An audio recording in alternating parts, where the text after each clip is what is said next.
Hey, it's Anna Runyon from ClassyCareerGirl.com and welcome to video 2 of our all-new Female Leadership Secrets free training program.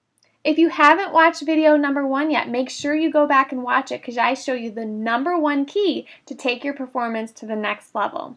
In video number 2, I'm going to tell you the top 5 mistakes that hold female leaders back.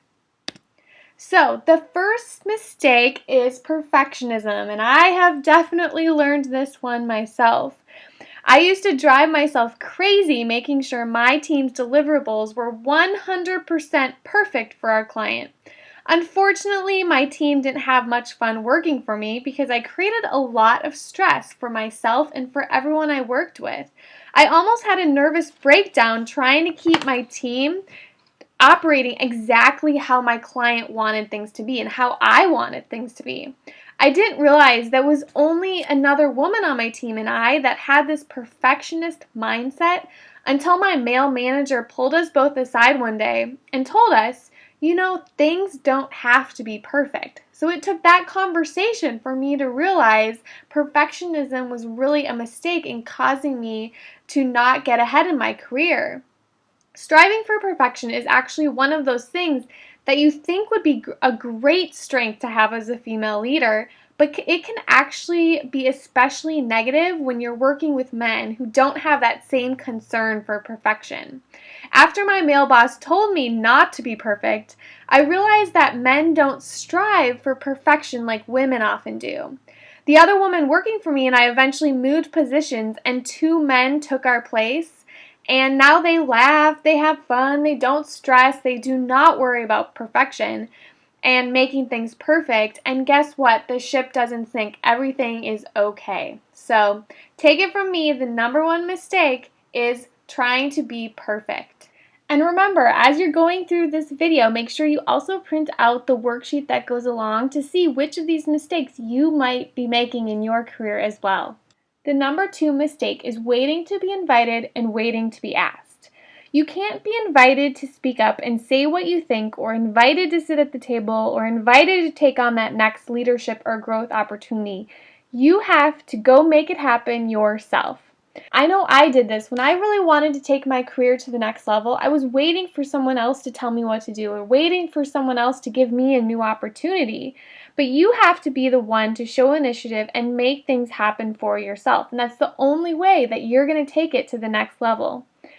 This happens with events that your other coworkers may even be going to as well. It could be even invited to a party or a social event.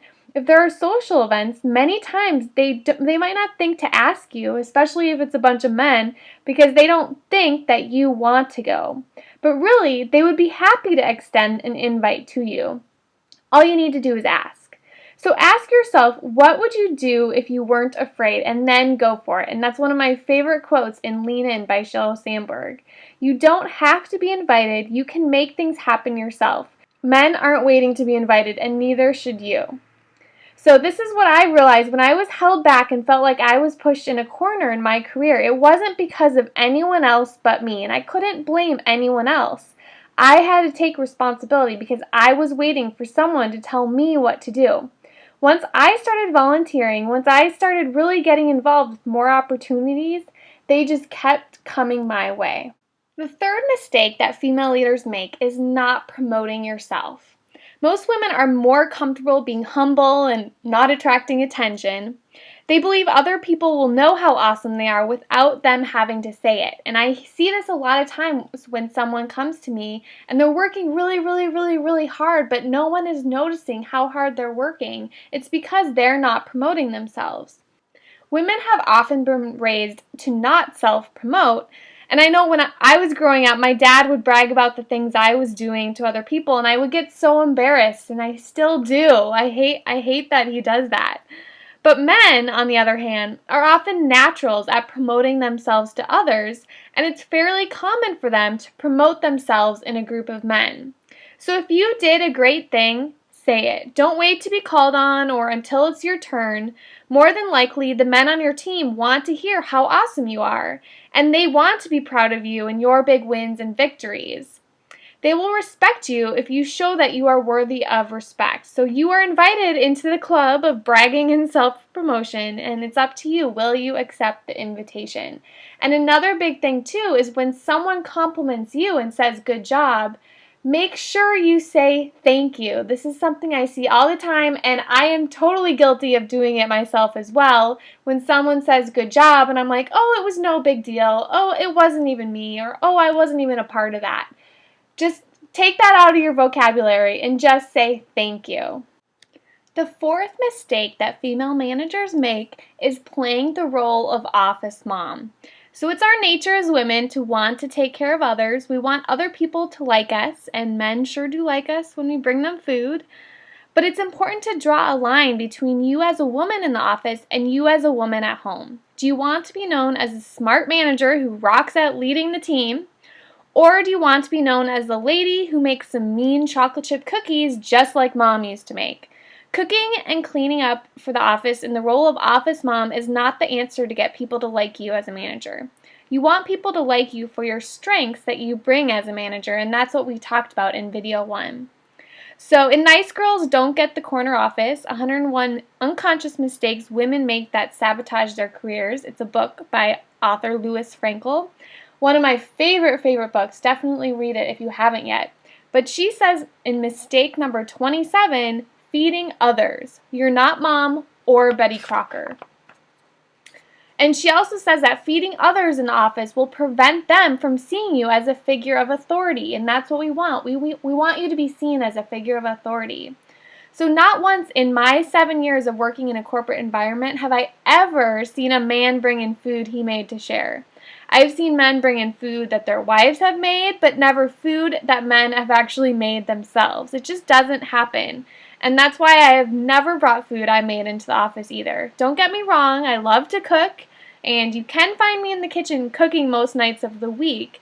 But when working and managing men, I don't want to lose my authority by bringing them coffee and donuts or food that I've made. I don't want to lose any respect as a confident female leader or have them think of me differently because I cleaned up after them.